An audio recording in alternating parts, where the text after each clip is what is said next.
মাটিৰ পাট্টাটো মই ঘোষণা কৰিছোঁ যে আপোনালোকে এপ্লিকেশ্যনবিলাক দিয়ক, দৰখাস্তবিলাক গণ্ডগোল কৰিব লাগে। গণ্ডগোল কৰি পেলাই মানে মুঠতে গণ্ডগোল কৰি পেলাই আমাৰ উন্নতিটো বন্ধ কৰা। আজি আমাৰ এই জোৰামাৰী হেকাইপাৰা এই অঞ্চলৰ ৰাইজে বহুত বছৰৰ পৰা এই মাছুৱা ঘাট দলংটো বিচাৰি আছিল, কিন্তু আমিও দিব পৰা নাছিল ইমান বছৰ। যেন হওক দেৰিকৈ হ'লেও আমি আজি ইয়াত মাছুৱা ঘাট যিটো দলং এই গৌৰাং নদীৰ ওপৰত এইটো আমি উদ্বোধন কৰিব পাৰিছোঁ। খুব ভাল লাগিছে আৰু অতি সোনকালে এই দলংটো 1 বছৰৰ ভিতৰতে শেষ কৰিব পাৰিব বুলি ইহঁতে কৈছে। যেন হওক 1 বছৰ বেছি লাগিলেও একো প্ৰব্লেম নাই, 1.5 বছৰেই লাগক। মুঠতে এইটো দলংটো যে আমি বনাব পাৰিছোঁ এতিয়া, মই খুব ভাল লাগিছে। আৰু ইয়াৰ লগত যিটো কানেক্টিং ৰাস্তা খুব বেয়া, সেইটো মই অলৰেডি ইঞ্জিনিয়াৰৰ লগত কথা পাতিছোঁ। ইহঁতে এষ্টিমেট বনাই পেলাই পটাপট বনাব দিব। আৰু সেইফালে গৌৰাং নদী এইটো পাৰ হৈ সেইফালে আমাৰ তিমল গাঁও এইটো কানেক্টিং ৰাস্তা সেইটোও বনাব। মই ইঞ্জিনিয়াৰ অলৰেডি কৈছোঁ, পইচা আছে, প্ৰব্লেম নাই। দে, থেংক ইউ।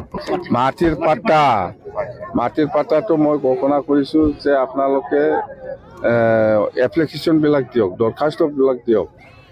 যেনিবা মোৰ নামত আধা বিঘা আছে, মোৰ নামত 2 বিঘা আছে, মোৰ নামত 1 পোৱা আছে। এনেকুৱা চৰকাৰী মাটিত যিসকল বড়ো হওক, ৰাজবংশী হওক বা মুছলিমেই হওক বা যিমান হওক, চবে এপ্লিকেশ্যন দিয়াটো খুব কম হৈছে। আজিলৈকে আমি এপ্লিকেশ্যন পোৱাটো 5,500 মান আমি এপ্লিকেণ্ট পাইছে। এইটো অতি সোনকালে জানুৱাৰী 10-15 ভিতৰত আমি দিম ফাৰ্ষ্ট ফেজ হিচাপে, আৰু বাকীটো আমি কণ্টিনিউ কৰি থাকিম। ৰাষ্ট্ৰীয় উদ্যান বেদখল কবলত পৰিছে। এইটোতো ৰাজনীতিৰ ষড়যন্ত্ৰ আছে, আমি জানো মানে বেআইনীভাৱে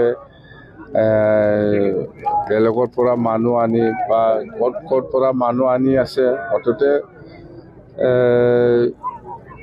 সেইদিনা ঘটনা একটা হৈছে, হোৱা নাই নহয়। জংঘল কাটিবৰ কাৰণে এনেকুৱা টিম বনাই পেলাই 500জন 600জন এনেকুৱা টিম বনাই পেলাই জংঘলত কাটিবৰ কাৰণে এনকাৰেজ কৰা মানুহ আছে, আমি জানো এইটো।